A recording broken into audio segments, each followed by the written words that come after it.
কলিঘর তিমির গোড়া আসিল জগজন ধর্ম কর্ম রহুদ। কলি, এটা কলিযুগ। কলিযুগে কলি আমাদেরকে এমন ভাবে গ্রাস করেছে যে সাধের কৃষ্ণ ভজনের 84 লক্ষ জনী ভ্রমণ করে যে দুর্লভ মানব জন্মটা পেয়েছি, এই কলির কবলে পড়ে মায়ার জালে আবদ্ধ হয়ে আমরা প্রত্যেকটা জীব সকলে ভগবানের চরণের দাস না হয়ে আমরা সকলে মিলে মায়ার দাস হয়ে বসে আছি। মায়া আমাদেরকে বশ করেছে, এমন ভাবে গ্রাস করেছে, আমরা যাদেরকে আগলে বসে আছি এটা হচ্ছে শুধুমাত্র মায়া আর মোহ, তার মধ্যে আমরা বসে আছি। কিন্তু আমরা প্রত্যেকেই আলাদা আলাদা একটা একটা জীব, সবাই আলাদা, এসেছিলামও একা, যাবও একা, তাই না? কেউ কিন্তু আমার সঙ্গে যাবে না, তোমার সঙ্গেও আমি যাব না, কেউ কারোর সঙ্গে যাব না। তাহলে এখানে আমার আমার করছি কি করে? ওই যে মায়া মোহ, অনিত্য বস্তুকে জড়িয়ে ধরে সর্বক্ষণ মারামারি হানাহানি করছি। শাস্ত্রে বললেন, কাতবকান্তা কাস্তে পুত্র সংসারায় বতিব বিচিত্র নলিনী জলগত তরলং তদ্বদতিশয় চপলা। কেউ কারো নয়, সংসার জীবনে কেউ কারো নয়। যতই তুমি তার কথা ভাবো না কেন, তুমি ভাবছো আমি সন্তানের জন্য সারা জীবন মাটি করছি, ভবিষ্যতে এই ছেলে নিশ্চয়ই আমায় ফেলে দেবে না, কিন্তু দেবে। তা যদি নাই হতো তাহলে বৃদ্ধাশ্রমে মায়েরা বসে বসে কাঁদতো না। অর্থাৎ সংসার জীবনে তুমি যার জন্য যতই করো না কেন, কোনোদিন সে মনে রাখবে না। কেন মনে রাখবে না? ইহজগতে মানুষ আমাদের, আপনি যতই করুন আপনার কথা মনে থাকবে না। কেন থাকবে না? সেটা একটাই কারণ, মা আমাদের জীবনটাকে ধরে রেখেছে, সে হলো স্বার্থ, অহংকার, হিংসা ধরে রেখেছে আমাদের। কারোর যদি একটু ভালো হয়েছে সহ্য হবে না, ওর উন্নতি হচ্ছে আমার হলো না, অজান্তেই আপনি অন্যের কাছে অপরাধী হয়ে যাবেন। একতলা থেকে দুতলা হলো, আপনি একটু বেশি রোজগার করছেন, সহ্য হবে না, দেখবেন হিংসা শুরু হয়ে গেছে। কিন্তু হিংসা করে কি হবে বাবা? তোমার ভাগ্যে থাকলে তুমিও পাবে, আমার ভাগ্যে থাকলে আমি পাবো। আমার কর্ম অনুযায়ী তো আমি ফল পাবো। তা আমি যেমন কর্ম করেছি ভগবান তেমন ফল দিয়েছে, তুমি যেমন কর্ম করেছো তোমার ভগবান তেমন ফল দিয়েছে। তার জন্য তোমার কর্ম, তোমার ফল পাওয়ার জন্য তোমার কর্ম দায়ী। অন্যের প্রতি হিংসা করে তো লাভ নেই, আছে কি? লাভ নেই। তা আমাদের সংসার জীবনটা তাই এই মোহ আর মায়ার প্রতি ছুটতে ছুটতে দেখবেন ছেলে বাবার বিষয় সম্পদ, মা বাবা মারা গেলে সম্পদ নিয়ে ভাগাভাগি হয়। এমনও পরিস্থিতি হয় মা হয়ে যায়, বাবা হয়ে যায়। যদি এক মায়ের 4 পুত্র থাকে, দেখা যায় শেষকালে বৃদ্ধ বয়সে ওই একটি মা বাবাকে কে খাওয়াবে তাই নিয়ে দ্বন্দ্ব বেঁধে যায়। তখন হয় ভাগাভাগি, আমরা খাওয়াবো 1 মাস, তুমি খাওয়াবে 1 মাস, সে খাওয়াবে 1 মাস। এরকমও পরিবার আমি দেখেছি, ভাগ মা বাবা ভাগে হয়ে গেছে। তাহলে বাবা শাস্ত্রে বললেন, কাতবকান্তা কাস্তে পুত্র, বিচিত্র নাট্যমঞ্চ সংসার জীবনটা অভিনয় করছি আমরা। কখনো কারোর কন্যা, কখনো কারোর স্ত্রী, কখনো কারোর মা। একটা বয়সের সাথে সাথে অভিনয় মঞ্চে আমরা একটার পর একটা রোল করে যাচ্ছি। কিন্তু অভিনয় যেদিন শেষ হয়ে যাবে, তুমিও চলে যাবে, আমিও চলে যাব। কোথায় যাব? নিজের ঘরে, আমার নিজের বাড়িতে। এটা তোমারও বাড়ি নয়, আমারও বাড়ি নয়। মনুষ্যকুলে জন্ম পেয়েছো, তাই মর্তধামে তোমার একটা থাকবার বাসা তৈরি হয়েছে। কিন্তু এই বাসার মালিক সেজন তুমিও নও, আমিও নই। এই বাসার যে মালিক সে তার সম্পদ, সে তার বিষয়কে ধরে রাখবে, ঘরটা তোমাকে ছাড়তে হবে। এই দেহটা, এটাও একটা ঘর, এর মধ্যে আমি বিরাজ করছি। আমি মানে কথা বলার শক্তি, দেখার শক্তি, বলার শক্তি, চলার শক্তি, এই শক্তিটাই হলো আমি। এই দেহটাও আমার নয়, এই দেহটা আমি নই। এর মালিক সেজন, শুধু এর মধ্যে আমি আছি। আমি সাধনা করেছি, তাই আমি এর মধ্যে আছি। সাধনা সাধনা করে ভগবানের কাছে প্রার্থনা করে 84 লক্ষ জনি ভ্রমণ করে তারপরে বলবার শক্তি পেয়েছি, দেখবার দৃষ্টি পেয়েছি, সেবা দেবার হাত পেয়েছি, চলার মতো চরণ পেয়েছি। কিন্তু মালিক সেজন, এই দেহের মালিক তিনি। যখনই চাইবেন, সে মনে করে, যখনই চাইবেন তোমাকে, অর্থাৎ আমি মানে সূক্ষ্ম আত্মা, তিনি যখনই মনে করবেন তখনই তার দেওয়া এই ঘর থেকে যখন তখন আমাকে ঘাড় ধাক্কা দিয়ে বের করে দিতে পারে। সে দিনেও দিতে পারে, রাতেও দিতে পারে। ইহজগতের ভাড়া বাড়িতে থাকতে গেলে তার তো একটা, ধরুন আপনি কোনো মালিকের ভাড়া বাড়িতে আছেন, হয়তো মালিককে বললেন আপনার ঘর ছাড়বো, তবে 2 মাস দেরি করুন, 2 মাস পরে অমুক তারিখে আপনার বাড়ি আমি ছেড়ে দেব। কিন্তু যে মালিকের বাড়িতে আমি বাস করছি, সেই মালিককে বলতে পারবেন যে দাঁড়ান, আমি এখন যাব না, এই ঘর ছাড়বো না, আমার সময় হবে 4 মাস পরে আমি যাব? পারবো বলতে? পারবো না। অর্থাৎ এই যে দেহ স্বরূপ যে ঘর, এর মালিক সেজন। ইহ জগতে যা কিছু আছে সব কিছুর মালিক সেজন। আমরা শুধু দেখাশোনা করছি, ভাল করছি। সাউন্ডটা আপ ডাউন করছে, কিন্তু জানি না কি প্রবলেম। দেখো, তা দেখভাল করছি কেন? মাগো, ব্যাংকে টাকা ব্যাংকে থাকবে, আপনার বাড়ি পড়ে থাকবে, আপনার জমি জায়গা পড়ে থাকবে, সবই তো পড়ে থাকবে। শুধু আপনি চলে যাবেন, আপনি যাবার পরে আর একজন ম্যানেজার এসে বসবে। সে ভাববে এটা আমার, অর্থাৎ আমি মালিক। কিন্তু সময় হলে সেও চলে যাবে, পরবর্তীতে আর এক ম্যানেজার এসে বসবে। অর্থাৎ জায়গাটা জায়গায় থাকবে, শুধু মালিকানা করা, আর কিচ্ছু না। মহাজন বললেন সংসারটা হলো একটা বিচিত্র নাট্যমঞ্চ, কেউ কারো নয়। তাই আমাদের জীবনের আপন কে? আমাদের জীবনের সম্পদ কোনটি? আমাদের জীবনে চাওয়া পাওয়া কি? চাওয়া পাওয়া উচিত আমাদের।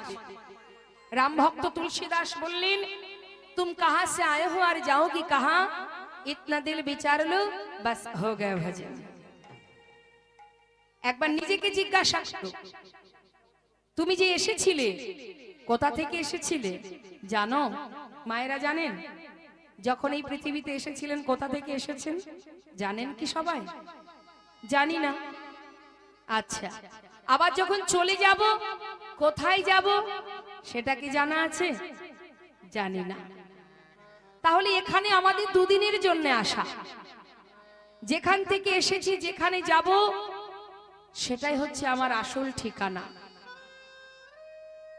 আর ওই ঠিকানাটা জানার জন্যই এই সুন্দর সুন্দর হরিবাসরগুলো তৈরি হয়, যেখান থেকে তুমি জানতে পারবে কি তোমার পরিচয়, কি তোমার করণীয়, আর তুমি কি করছো। ভগবানকে একটু ভালোবেসে দিনে 2 বার পূজা দিয়ে যদি নিজেকে মনে করি আমি বড় ভক্ত, তাহলে মুশকিল।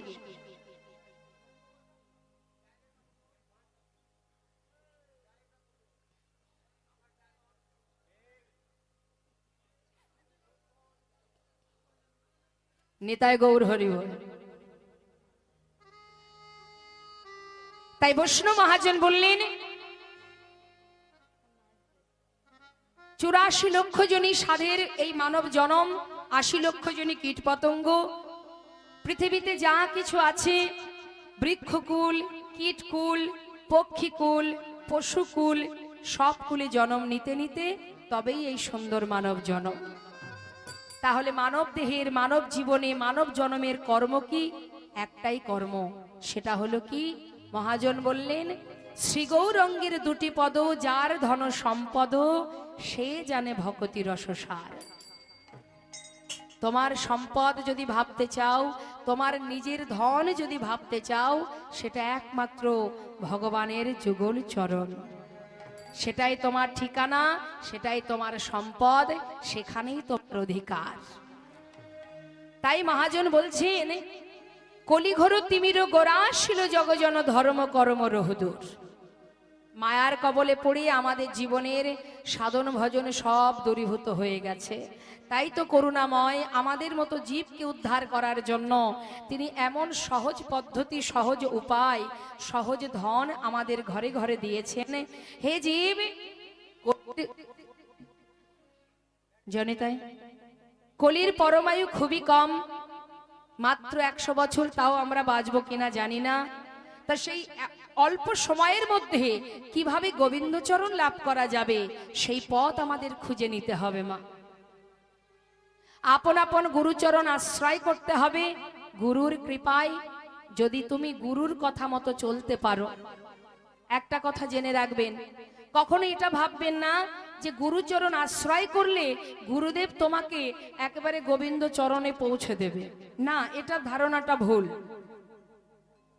গুরুদেব কখনো তোমাকে বলতে পারবে না যে আমি তোমাকে গোবিন্দ চরণে পৌঁছে দেব। তিনি বলবেন না, বলতে পারবেন না। তিনি এটা বলতে পারেন, জয় রাধে, তিনি কি বলেন, আমি ভগবানের চরণের দাস। তাই তোমরাও যদি গোবিন্দ চরণ পাদপদ্ম লাভ করতে চাও, তোমাদের ভজন যদি সঠিক হয়, আমি তোমাদের পথ দেখাতে পারি, কিন্তু সেই পথে যেতে তো তোমাকেই হবে। আমি পথ দেখাবো, এই পথে যাও। আমি তাকে ভালোবাসি, আমি তার দাস। তুমি যদি ভালোবাসো, তুমিও যদি তার দাস হতে পারো, তবে তুমি সেখানে পৌঁছাতে পারো। তিনি তোমাকে পথ দেখাতে পারে, কোন পথে তুমি গোবিন্দ পাবে। কিন্তু আমাদের ধারণাটাই ভুল। আমরা মনে করি গুরুচরণ আশ্রয় করলে আর কিছু করা লাগবে না। অনেকে আছে দেখবেন, অনেকে কি করে,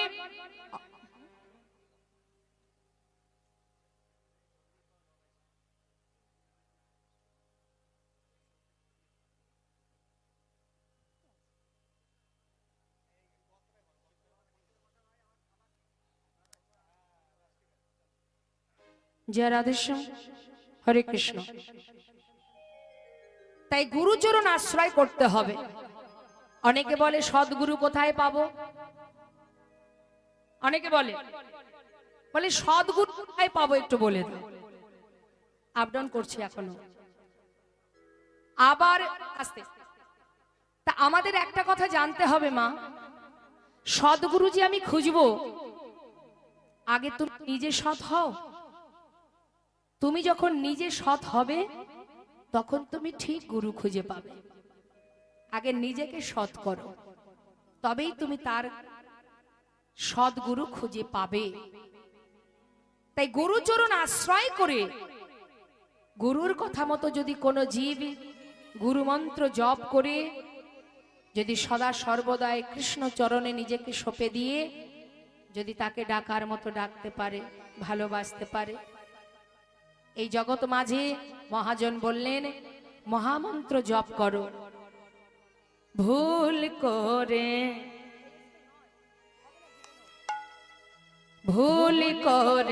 যদি আসি শরণে, শরণে ভুল করে যদি আসি শরণে, শরণে ভুল করে যদি আসি শরণে, প্রভুর শরণে। কথাটা কি বলছে মা, তুমি জীবনে যে পাপই করো না কেন, হাজারো ভুল করো না কেন, যদি কখনো কোনো সময় তুমি গৌর গোবিন্দ চরণে গিয়ে নিজেকে সঁপে দিয়ে বলতে পারো, হে প্রভু, আমার হাজারো অপরাধ দূরীভূত করে আমি তোমার চরণে শরণ নিলাম, তুমি আমাকে গ্রহণ করো। যদি একবার কোনো জীব গুরুচরণ আশ্রয় করে এসে গৌরচরণে বলতে পারে, করুণাময় দয়াল তিনি তাকে কৃপা করেন। কি বলছে?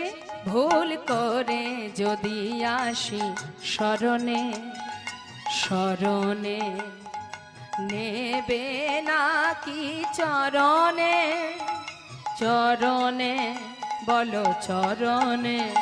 ভুল করে যদি আসি শরণে, শরণে ভুল করে যদি আসি শরণে, শরণে তুমি নেবে নাকি চরণে, চরণে তোমার চরণে ভুল করে যদি আসি শরণে, শরণে।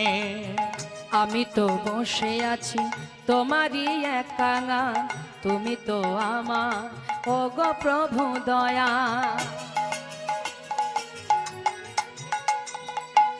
আমি তো বসে আছি তোমারই এক কাঙাল, তুমি তো আমারই ওগো প্রভু দয়াল।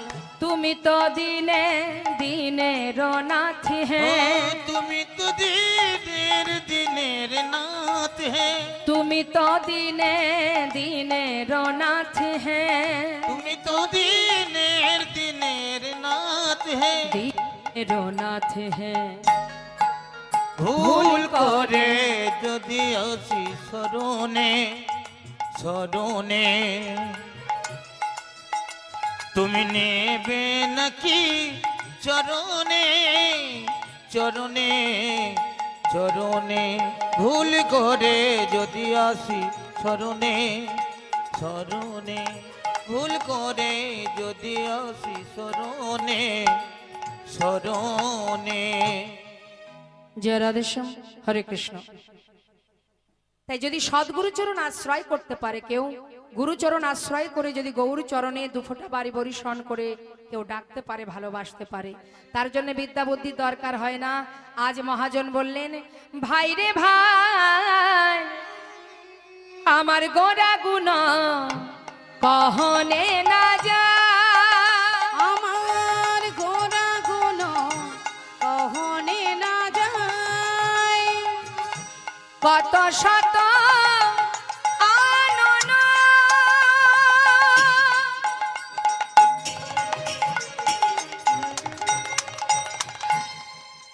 অগ কত চতুরানন,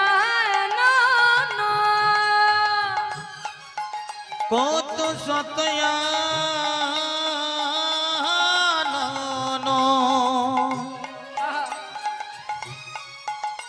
ও গো কত চতু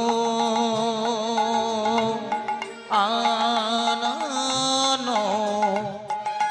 বরনিয়া বরনিয়া ওরে নাহি পায়, বরনিয়া বরনিয়া ওরে নাহি পায়, চতুর্মুখী যে নাম বলি না রে, ওই না চতুর্মুখী যে না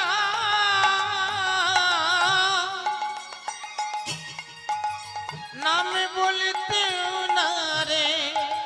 আমি এক বদনে কত বলিব, চতুর্মুখী যে নাম বলিতে না আমি রে। এক বদনে বলবো কত, ওই আমার গড়ার গুণের কথা, আমি এক নিতাই বদনে গৌর হরি বলবো বল হরি কত, ও আমার গোরার গুণের কথা, এক বদনে বলবো কত, ও আমার গোরার গুণের কথা। এক বদনে বলবো কত, চতুর্মুখে যে না বলতে না ওর রে। নাম অরুণিয়া, ওরে নাহি পায়, ওই নাম অরুণিয়া, ওরে নাহি পায়। একবার কৃষ্ণ নামে যত পাপ হরে, জীবের সাধ্য নেই জীব তত পাপ করে। হরিনাম প্রচারের জন্য করুণাময় দয়াল তিনি যুগে যুগে এসেছেন ভক্তকে রক্ষা করতে। তিনি যুগে যুগে ভক্তকে রক্ষা করেছেন, সাধুদের পরিত্রাণ করেছেন। এই ঘোর কলিতে তিনি জীবের ঘরে ঘরে হাতে ধরে পায়ে ধরে হরিনাম দিয়েছেন। কত লাঞ্ছনা সহ্য করেও প্রভু আমার জীবকে বলেছে, ওরে জীব নাম ছাড়া কলি জীবের নাহি আর ধর্ম, সর্বধর্ম সার নামেই শাস্ত্র মর্ম।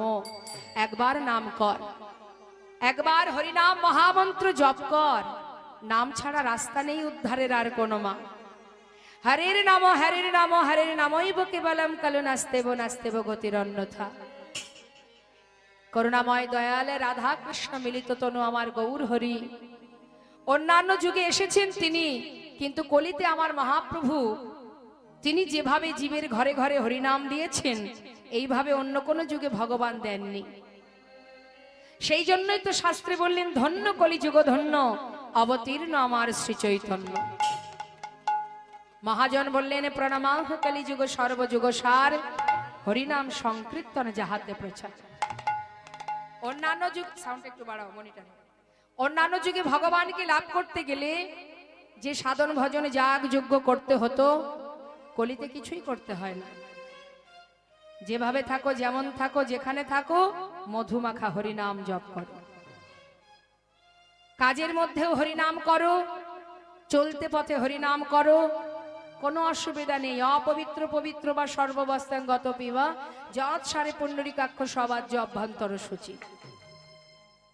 অর্থাৎ যখনই তুমি গৌরকে স্মরণ করবে, যখনই নামকে সার করবে, তোমার পবিত্রতা, অর্থাৎ তোমার পবিত্রতা থাকুক বা না থাকুক, সূচি থাকুক বা অসুচি থাকুক, যেখানে থাকো যেমন থাকো, যদি তুমি বদনে নাম করতে পারো, তাহলে তোমার ভিতর বাহির সেই মুহূর্তে নাম বদনে বলবা মাত্রই সেই মুহূর্তে ভিতর বাহির তোমার পবিত্র হয়ে উঠবে। তাই গৌর হরি নামের এমনই মহিমা, যেভাবেই বলো না কেন, যেভাবে নাম করো না কেন, তবে ভগবানের নাম করতে হবে, চলতে পথে নাম করতে হবে। আমরা ভগবানকে ভালোবাসি। কি সমস্যাটা হচ্ছে জানি তাই?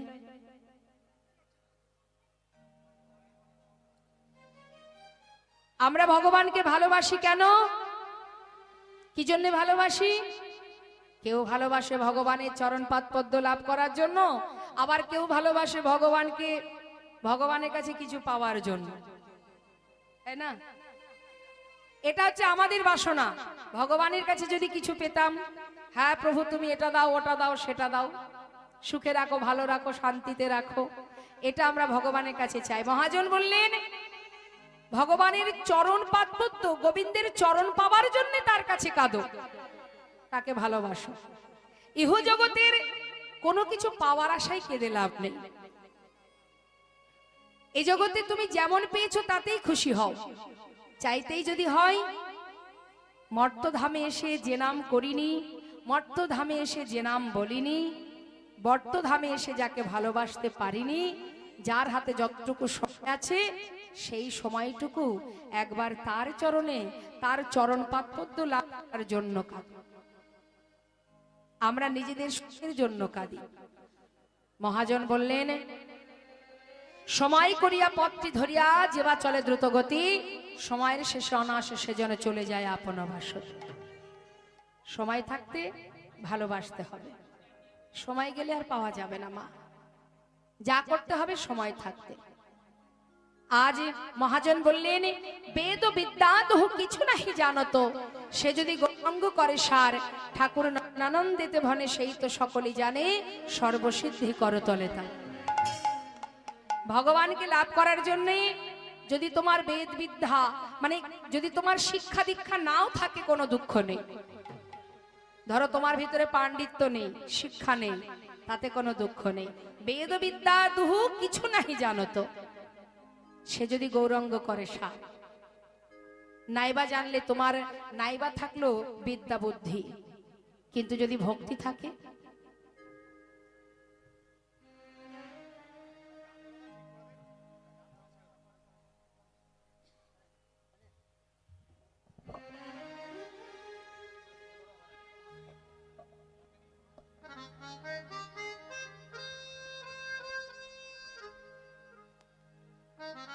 হ্যালো,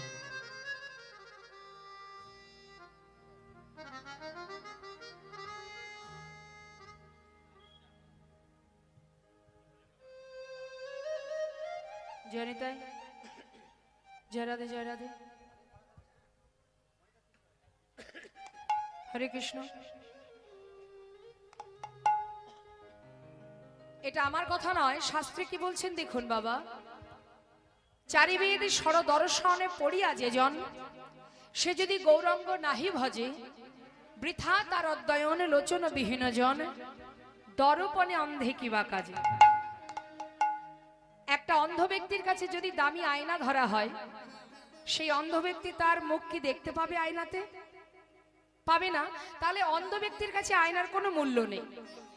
ঠিক তদ্রূপ তোমার ভিতরে যতই পাণ্ডিত্য থাকুক, তুমি অনেক শাস্ত্র অধ্যয়ন করেছো, তুমি মস্ত বড় পণ্ডিত, এই যে পাণ্ডিত্য আছে তোমার মধ্যে, এর জন্য যদি তোমার ভিতরে অহংকার হয়ে যায়, তাহলে কি হবে? ওই অন্ধ ব্যক্তির ন্যায়। অর্থাৎ যতই তোমার পাণ্ডিত্য থাকুক, তোমার মধ্যে যদি দীনতা না থাকে, তাহলে তোমার বিদ্যা অধ্যয়ন সবই বৃথা। কি বলছেন মহাজন? বললেন চারি বেদ সর দর্শন পড়িয়াছে যে জন, চারি বেদ সর দর্শন পড়িয়াছে যে জন, এই ঘরে কলে কালে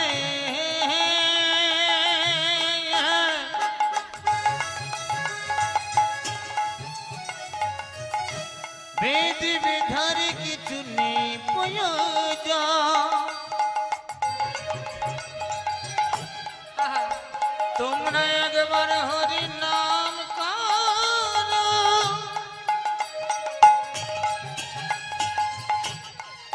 তোমাদের তিতাবি জ্বালা আর রবে না।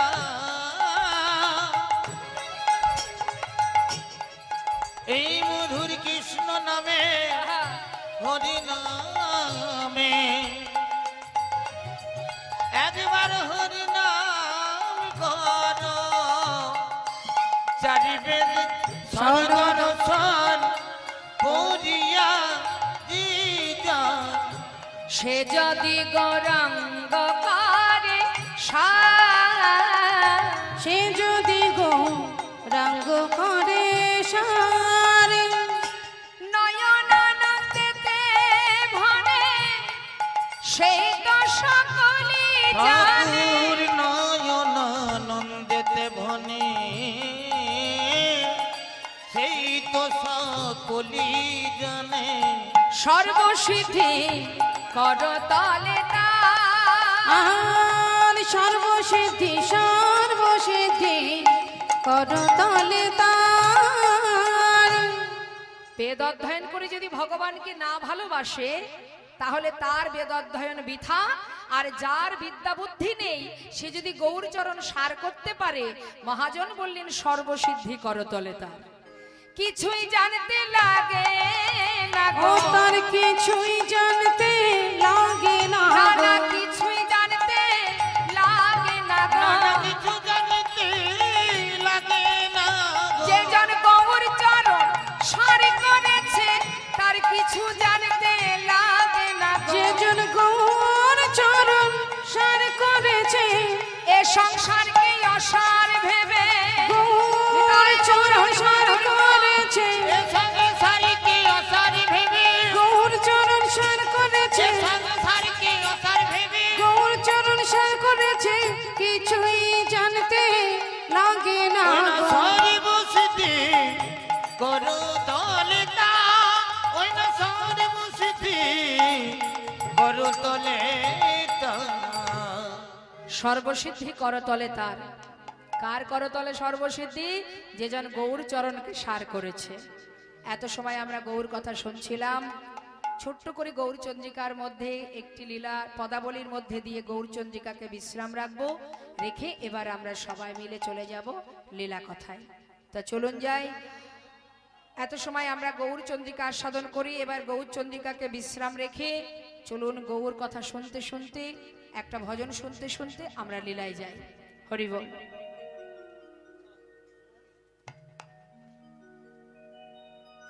সুরধনির কিনারায় সোনার নূপুর দিয়া পায়, নাচে না গরি গো সুন্দর গৌরাঙ্গরা। ওই না সুরধনির কিনারায়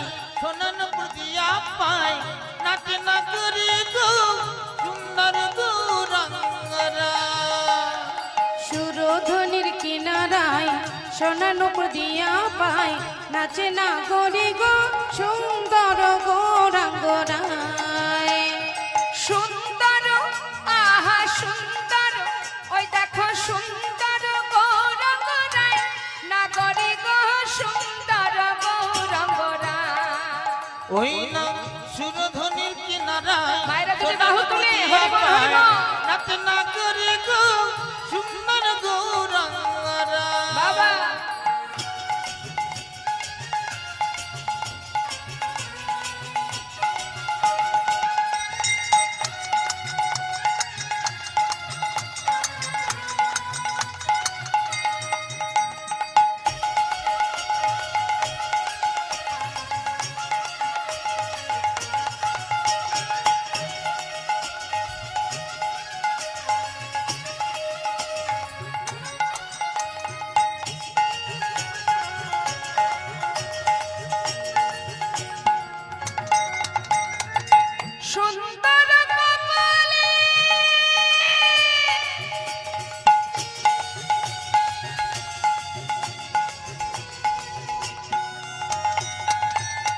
সুন্দর কপালে সুন্দর তিলক গো, ওই সুন্দর কপালে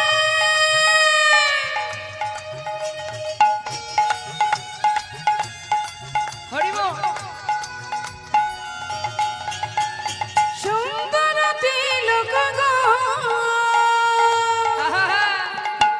সুন্দর কপালে সুন্দর তিলক, সেই তো সুন্দর।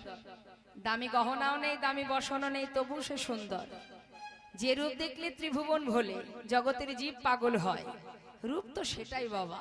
হ্যাঁ, মহাজন বললেন সুন্দর কপালে সুন্দর তিলক। আর কিছু আছে মা তার অঙ্গে? দামি দামি গহনা আছে, দামি দামি ক্রিম দিয়ে মেকআপ করেছে। হ্যাঁ, আমাদের এই জগতে কেউ যদি একটু সাজে তবে সবাই বলে দেখ দেখ কি সুন্দর। সাজলে সুন্দর, না সাজলে কেউ দেখবে না, তাই তো? এই যে মা আমি সেজেছি তাই ভালো লাগছে, যখন সাজবো না আমার দিকে আর কেউ তাকাবে না। সুন্দর তো সেটাই, না সাজলেও সুন্দর। দামি অলংকার থাকবে না, বেশ বিন্যাস কিছুই থাকবে না, একটা ছিন্ন বসন পরিধান করেও যদি নামাচার্য হরিদাস ঠাকুর, যিনি বসে বসে নাম জপ করছে, লক্ষ হীরা হরিদাস ঠাকুরের সম্মুখে দাঁড়িয়ে বলে উঠলেন, ঠাকুর তুমি যে কত সুন্দর, সে তো আমি না আসলে জানতে পারতাম না। অর্থাৎ সুন্দর সেটাই যেটা যাকে দেখে ত্রিভুবন ভুলে যায়, বিশ্ব ব্রহ্মাণ্ড ভুলে যায়, সেটাই তো রূপ। তাই বলছি সুন্দর কপালে সুন্দর তিলক। আর কি আছে দেখো, সুন্দর একখানি নামা বলি গায়, নাগরে গো সুন্দর গৌরঙ্গ রায়। ওই না সুরধনির কিনারায় সোনা নুপুর দিয়া পায় নাচে না করি গো সুন্দর গৌরাঙ্গরা।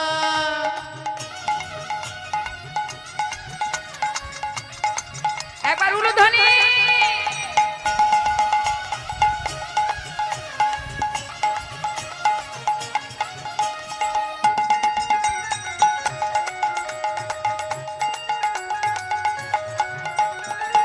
সুন্দর নয়নে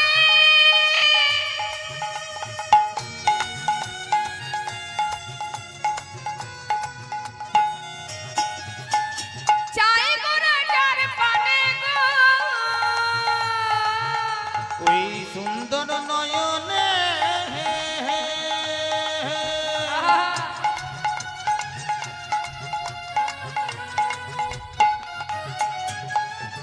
চাই গো রাজার পানে গো।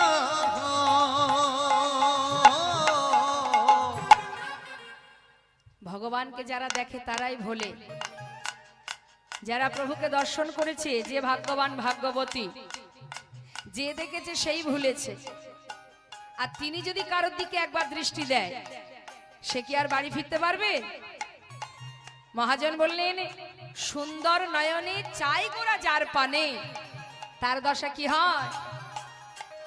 ও তার দেহ ছাইরা আচ্ছা এই মনটা লইয়া যায়, নাগরে গো সুন্দর গৌরঙ্গ রায়। ওই না ধনী কিনারায় সোনানপুর দিয়া পায় নাচনা করি গো সুন্দর গৌরাঙ্গরা সুন্দর গৌরাঙ্গরা সুন্দর গৌরাঙ্গরায় সুন্দর গৌরাঙ্গরা সুন্দর গৌরাঙ্গরায় সুন্দর গৌরাঙ্গরা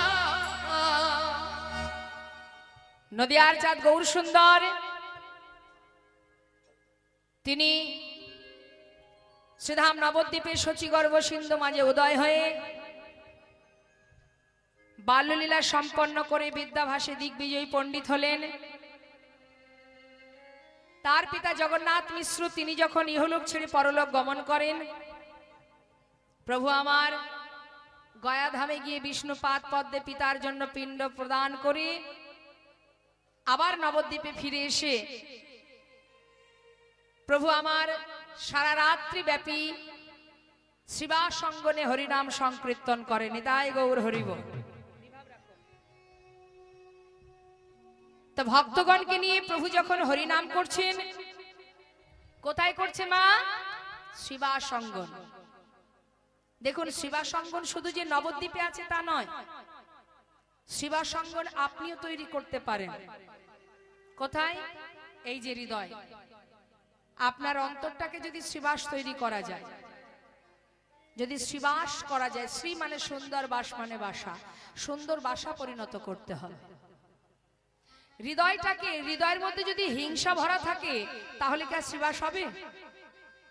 সুন্দর বাসা যদি তুমি তৈরি করতে পারো, তোমার ঘরেও ভগবান হরিনাম কীর্তন করবেন, তোমার ঘরেও সর্বদাই খোল করতাল বাজিয়ে প্রভু নাম করবেন। কিন্তু যদি আমি দেখা গেল বাবা ললাটে তিলক পরিধান করেছি, হাতে নামের মালা আছে, ভগবানকে দিনে 5 বার সেবা দিচ্ছি, দিতে দিতে আমার ভিতরে একটা অহংকার তৈরি হয়ে গেছে। কি অহংকার? আমি ভগবানকে 5 বার সেবা দিই, আমি ভক্ত, আমি এত এত শাস্ত্র পড়েছি, আমি ভক্ত, আমি মালা জপ করি, আমি ভক্ত। এটা অনেকের মধ্যে আছে, সবার কথা বলবো না। যদি ভিতরে অহংকার এসে যায় তাহলে কি হবে? যেখানে অহংকার সেখানে তো ভগবান থাকবে না, যেখানে হিংসা সেখানে ভগবান থাকবেন না। হিংসা ছিল কার? মহাভারতে দুর্যোধনের, তাই তো? সেই দুর্যোধনের অবশেষে ভগবানের কাছে তার উপযুক্ত সাজা পেতে হয়েছে, পরাস্ত হতে হয়েছে। তা তুমি যদি তোমার হৃদয় মন্দিরটাকে সুন্দর করতে পারো, শ্রীবাস করতে পারো, সেখানেও ভগবান ভক্তদের নিয়ে সদা সর্বদাই নাম সংকীর্তন করবেন। সুন্দর বাসা তৈরি করো, উপরে সাবান দিলে তো উপরটা পরিষ্কার হয়, তাই না? গায়ে সাবান মাখলে উপরটা পরিষ্কার হবে, কিন্তু ভিতরটা তো আগে পরিষ্কার করতে হবে। ভিতরে যদি হিংসা আর কালিমা থাকে তাহলে কি করে হবে? হরি বল। তাই আজ মহাপ্রভু আমার গৌর সুন্দর ভক্তগণকে সঙ্গে করে নিয়ে প্রতিনিয়ত ওই শ্রীবাসের ঘরে হরিনাম কীর্তন করে। কিন্তু বাবা সবাইকে ধরে ধরে যখন তিনি হরিনাম দেন, ধরলাও গ্রহণ করো, কত বড় দয়াল দেখুন। এমন দয়াল আর কোন যুগে ছিল না, আছে কি? অন্যান্য যুগেও তো ভগবান এসেছেন। দয়ালে নিত্যানন্দ প্রভু যখন তার কপালে কলসির কানা ভেঙে দিল, মারলো, তখন প্রভু বললেন, নিতাই চাঁদ বললেন, মেরেছিস কলসির কানা, তাই বলি কি নাম দেব না? এই তো দয়াল মা, কত বড় দয়াল সে। দয়াল নিতাই চাঁদ করুণাময় গৌর হরি জীবকে উদ্ধার করার জন্য আমরা মনুষ্যকুলে জন্ম পেয়ে এসেছি। এই মর্তে আসা মাত্রই তিনিও চলে এসেছেন। কিভাবে এসেছেন? ভগবান রূপে নয়, ভক্ত রূপে। তাই তো দেখবেন অন্যান্য যুগে ভগবান সবাইকে জানিয়েছে, তোমরা আমার নাম করো, আমাকে ভালোবাসো, আমি তোমাদের মনোবাঞ্ছা পূর্ণ করব। কিন্তু কলিযুগে মহাপ্রভু কখনো কাউকে বলেননি যে তোমরা সবাই হা গৌর গৌর বলে কাঁদো, তিনি কি বলেছেন? আমার মতো করে দুটি বাহু তুলে সকলে কৃষ্ণ কৃষ্ণ বলে কাঁদো, হরি বল হরি বল। দুফুটা বাড়ি বরিশন করো, ধুলাই গড়াগড়ি দিয়ে কাঁদো, কৃষ্ণ কৃপা করো বলে নিজে আচরণ করে জীবকে শিক্ষা দিয়েছে। কলিহত জীবের উদ্ধারের জন্য, অন্ধকার থেকে আলোর পথ দেখাবার জন্য তিনি এসেছেন নদিয়াতে।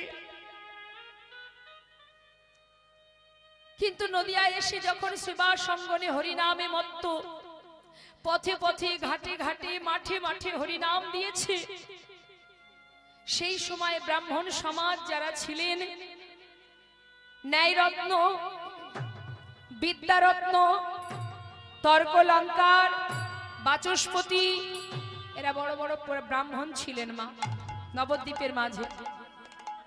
ওই নিমায় যখন হরিনামে সবাইকে পাগল করছে, তখন ওই যে পণ্ডিত দল, ব্রাহ্মণ পণ্ডিতের দল, তারা কিন্তু ব্যাপারটা মেনে নিতে পারেনি মা।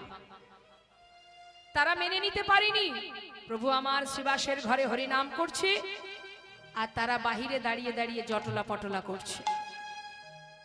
আসুন, প্রভু হরিনাম করছে, আমরাও সবাই একবার হরিনাম গাইব। সবাই মিলে হাত তুলে হরে কৃষ্ণ, সবাই গাইবেন, হাত তুলুন, প্রত্যেকে তুলবেন। আমি গাইব, সুরটা ভালো করে শুনে নিন, আমার শেষ হলে আপনারা গাইবেন। তবে গলা ছেড়ে গাইবেন, যার কণ্ঠে যতটুকু সুর আছে, ভগবান যতটুকু দিয়েছেন, কৃপণতা করবেন না। দুবাহু তুলে প্রাণ ভরে সবাই হরিনাম করুন, হাত তুলুন। হরে কৃষ্ণ হরে কৃষ্ণ কৃষ্ণ কৃষ্ণ হরে হরে, হরে রাম হরে রাম, রাম রাম হরে হরে, হরে কৃষ্ণ।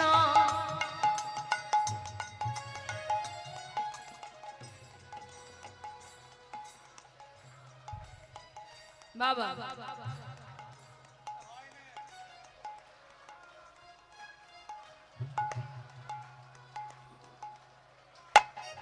আস্তে আস্তে শুনতে পাচ্ছি, কিন্তু খুব আস্তে আস্তে শুনতে পাচ্ছি। আরেকটু জোরে জোরে, আমি জানি কণ্ঠে আরো জোর হবে। এদিকে ঝগড়া হয়, বাড়ি বাড়ি মায়েরা ঝগড়া করে, ঝগড়া করেন না? বাবা, আমার মা দুহাত তুলে বলছে হ্যাঁ। তাহলে ঝগড়া করার সময় চিৎকার করেন? তাহলে ঝগড়া যখন হয়, তখন দেখবেন বাড়িতে যদি আর কেউ থাকে, অনেকে বলে আস্তে আস্তে আস্তে, একটু গলাটা নামিয়ে কথা বল, আস্তে বল। তখন কি করে, সে শোনেছে কথা, যতটুকু জোর আছে গলা ছেড়ে ঝগড়া করতে পারলেই শান্তি। কতক্ষণে ঝগড়া করব, তবে খেয়ে হজম হবে, তাই না? তাহলে ঝগড়া হয়, সেই সময় পাশের বাড়ি কেন, অন্তত পক্ষে কয়েক বাড়ির লোকেরা জানতে পারে যে ওই বাড়ি ঝগড়া হচ্ছে। আর হরিনাম করার সময় তখন কণ্ঠে সুর বেরোচ্ছে না কেন? জোরে জোরে, হ্যাঁ, দেখি কার কণ্ঠে কত সুন্দর সুর আছে, হাত তুলে আর তালে তালে। হরে কৃষ্ণ হরে কৃষ্ণ কৃষ্ণ কৃষ্ণ হরে হরে, হরে রাম হরে রাম, রাম রাম হরে হরে, হরে।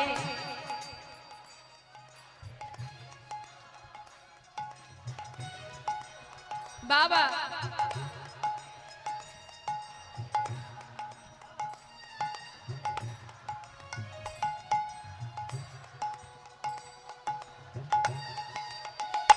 হরে কৃষ্ণ হরে কৃষ্ণ কৃষ্ণ কৃষ্ণ হরে হরে, হরে রাম হরে রাম,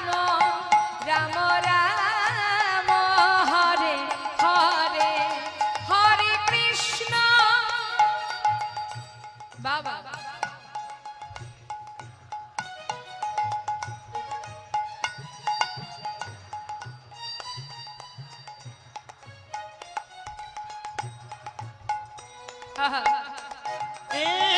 হরে কৃষ্ণ হরে কৃষ্ণ নিতাই গৌর হরি বল। কৃষ্ণ হরে হরে হরে রাম রাম রাম হরে হরে হরে কৃষ্ণ কৃষ্ণ কৃষ্ণ হরে হরে হরে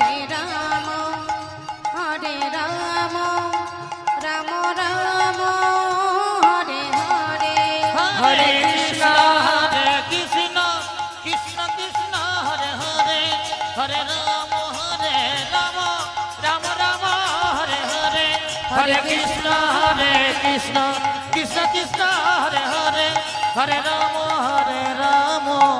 রাম রাম হরে হরে। মনের আনন্দে প্রভু আমার হরিনাম করছেন ভক্তগণকে নিয়ে।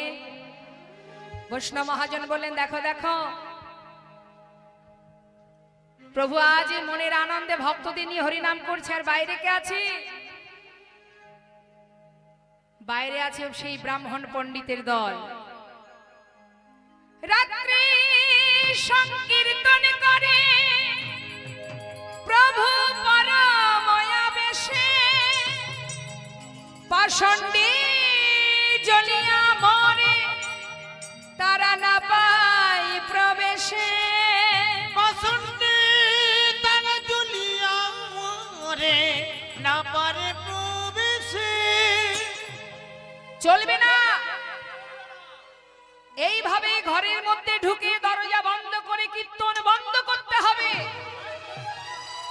এত বড় সাহস ওই নিমাইয়ের ছেলে, আহা, জগন্নাথ মিশ্রের কুপুত্র নিমাই। সেদিন যাকে গাছের গোড়ায় হতে দেখলাম জন্ম হতে, সেই কুপুত্র নিমাই কুলাঙ্গার, সে কিনা ঘরে ঘরে হাটে মাঠে সবাইকে বলছে হরিনাম করো, সবার মাথাটা খাচ্ছে, বলে কিনা ঢাক ঢোল পিটিয়ে পূজা পার্বণ করতে হবে না, সবাই দুটি বাহু তুলে হরিনাম করলেই উদ্ধার হয়ে যাবে। আমরা মানি না, আমরা মানি না। যেমন করে হোক ওই হরিনাম বন্ধ করতে হবে, ওই হরিবাসরটা ভাঙতে হবে। কি করা যায়? বাইরে সবাই মিলে আলোচনা করছে, মা অন্ধকারে নিরজনে বসে জটলা পটলা করছে কি করে নিমায়ের হরিনাম বন্ধ করা যায়। এই যে ন্যায়রত্ন, বিদ্যারত্ন, বাচস্পতি, তর্কলঙ্কার বড় বড় পণ্ডিত, তারা সবাই মিলে আলোচনা করছে, এই ভাই, আরে এইভাবে যদি হরিনাম করে দিনে দিনে যে পূজা পার্বণ সব লাটে উঠে যাবে। হ্যাঁ, তখন আমাদের ছেলে পুলে নিয়ে আমাদের তো রাস্তায় নামতে হবে। দেখেছো একটা পূজা করতে গেলে সারাদিন কত কষ্ট করতে হয়, তাই না বাবা? কষ্ট করতে হয় না মা? 1 মাস 2 মাস ধরে তার আয়োজন করতে হয়। এই যে বাড়িতে আজ এখানে নামযজ্ঞ, কতদিন ধরে তার চিন্তা ভাবনা, 1 বছর ধরে চিন্তা ভাবনা করছে, এটা করতে হবে সেটা করতে হবে। হ্যাঁ, আর একটা পূজা করতে গেলে মাসের পরে মাস চিন্তা ভাবনা করে তারপরে তার আয়োজন হয়, সারা দিন ধরে পূজা পার্বণ হয়। আর ওই নিমাই বেটা বলে কিনা জগন্নাথের কুপুত্তর, সে কিনা বলে কিচ্ছু করতে হবে না, অংনম ঢংনম করে পূজা করার দরকার নেই, হরি বল বললেই হবে। আমরা তো মেনে নেব না, মেনে আমরা নেব না। যেমন করে হোক ওই হরিনাম, ওই হরিবাসরটা ভাঙতেই হবে। এই শোন ন্যায়রত্ন, এদিকে আয়। বিদ্যারত্ন ডাকছে, শোন ন্যায়রত্ন, আমি এক কাজ করব, এইভাবে হবে না। ওকে, আমার ইচ্ছা ওকে আমি প্রাণে মেরে ফেলবো। কি করে মারবি? শোন, ওই যে শিবাসের ঘরে বসে বসে হরিনাম করছে সারা রাত ধরে, ওখানে কি কীর্তন হয় নাকি কীর্তন হয়? আজ যখন ও বাইরে হবে, মানে ঘর থেকে বাইরে বেরোবে, দরজার বাইরে আমি একটা লাঠি নিয়ে দাঁড়িয়ে থাকবো। যেই না দেখবো ওই নিমাই বেটা নিম গাছের গোড়ায় যে জন্ম নিয়েছে, ওই নিমাই বেটা যখনই কিনা ওই ঘর থেকে বাইরে পা রাখবে, এই লাঠিটা নিয়ে আমি ওর মাথার সোজাসুজি দেব একবার, জনমের মতো ল্যাটা চুকে যাবে। পারবো না? বিদ্যারত্ন বলছে, ও ন্যায়রত্ন, ন্যায়রত্ন রে শোন, তুই যে পরামর্শ করছিস এটা কাজে লাগবে না। কেন কেন? আরে আমি শুনেছি। কি শুনেছিস? আমি শুনেছি ওই নিমাই নাকি মোটেও ভালো ছেলে নয়। কে বলে গৌরাঙ্গ ভালো, ভালো রে, কে বলে গৌরাঙ্গ ভালো, ভালো রে, কে বলে গৌরাঙ্গ ভালো, ও বাহিরে উহা সরল সুন্দর। এই যে শোনা, সামনে দেখতে কেমন খুব সুন্দর না? দেখলে মনে হয় খুব সরল সাদা, কিন্তু না, ভিতরে উহার কালো। ওই না বাহিরে তাহার হ্যাঁ, সরল সুবুধা, ভিতরে তাহার কালো। না না আমরা তাকে ভালো বলি না, না না আমরা তাকে ভালো বলি না, আমরা তাকে ভালো বলি না, আমাদের ভালো লাগে না। ওর বাইরেটা সুন্দর কিন্তু ভিতরটা কালো। শোনো, আরো বলি শোনো, বাহিরে দেখিতে সরল সুন্দর, যে মতি পটেতে আঁকা। বাহিরে দেখিতে সরল সুন্দর, যে মতি পটেতে আঁকা, আবার ভিতরে খুঁজিলে দেখিতে পাইবে। ওই ভিতরে খুঁজিলে দেখিতে পাইবে। তিন ঠাই তিন বাঁকা, ওই না ভিতরে দেখিলে খুঁজে পাইবে। তিন ঠাই তিন বাঁকা, ওই নদী আর নিমাই ছেলে ভালো নয়। নদিয়ার নিতাই গৌর হরি নিমাই বল। ছেলে ভালো নয়, না না, নদী আর নিমাই ছেলে ভালো নয়। নানা নদী আর নিমাই ছেলে ভালো না। আমরা তাকে ভালো বলি না, নদী আর নিমাই ছেলে ভালো ওই না নয়। আমরা তোকে কোনদিন ভালো বলি নাই, নদী আর নিমাই ছেলে ভালো না। বাহিরে উহার সরল সুন্দর, যে মতি পটেতে আঁকা। এই যে ও ন্যায়রত্ন, শোনো আমি একটা কথা বলি, তুমি ভুলেও ওকে মারতে যেও না। ছেলেটা খুব একটা ভালো নয় গো। তার মানে কি জানি ওর কাছে কোনো জাদু আছে কিনা। আরে ওর কাছে যখন মারতে যাবে ন্যায়রত্ন, তুমি কোন দিকে তাকিয়ে মারবে? মুখের দিকে, মুখের দিকে তাকাবে তো। হরি বল, বলুন দেখি মা, চোখে চোখ রাখলে যার মন প্রাণ সব হরণ হয়ে যায়, তার মুখের দিকে তাকিয়ে মারবে। আচ্ছা বলো তো, তার কটা চোখ, তোমার কটা চোখ? তাহলে দুয়ে দুয়ে কত হয়? 4 হয়। বলি ন্যায়রত্ন, তুমি যখন তার চোখে চোখ রাখবে, দুয়ে দুয়ে যখন 4 হয়ে যাবে, তখন তোমার দশা কি হবে জানো? তুমি ওই চরণে শরণ নেবে। নিতাই গৌর হরি বল। চরণে শরণ নেবে, তোমার হাতের লাঠি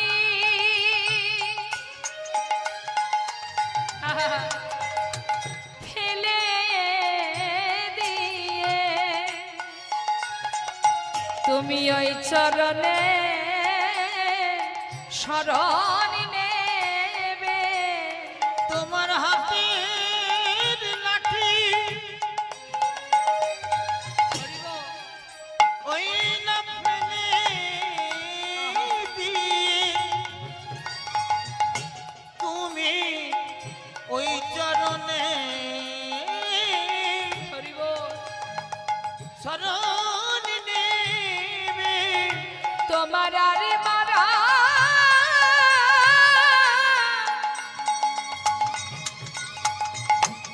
আর মার হবে না গো, তুমি ওই চরণে শরণ নেবে। তোমার আর মরা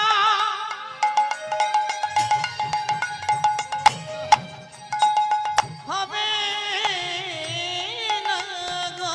বলবে প্রভু